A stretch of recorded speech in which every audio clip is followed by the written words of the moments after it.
Well, again, this kind manager, whose name was Lou Wilson, said, there's a lady that I think you'd love to meet. She's on the Gary Moore show. And I'd never seen the Gary Moore show because I was working all the time. And of course, when he was on, I was also in the theater.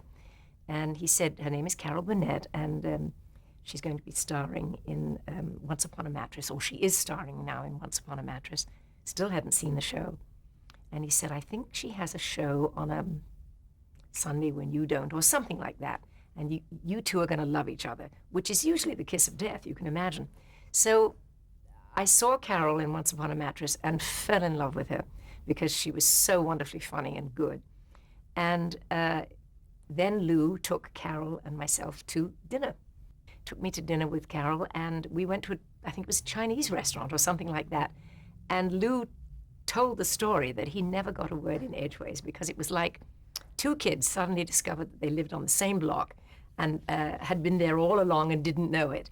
And we talked, and we communicated about our early lives, which were fairly similar in a lot of ways, and instantly bonded. And not too long after that came the offer to be on the Gary Moore show, and not too long after that came the first big special with Carol at Carnegie Hall. In a nutshell, how would you describe her, her qualities as a person and a performer? Well, she's beloved. Wherever she goes, she's beloved. I think that she brings out the worst in me, and somehow I kind of stop her from acting out in the worst possible way. In other words, she brings me up and out, and I somehow temper whatever madness she's about to spring on everybody. And we are wonderfully wacky together. I think I become obscene when I'm in her presence. I really do. I'm ashamed to say, and I do make her laugh a lot, which is great. And of course, she makes me howl.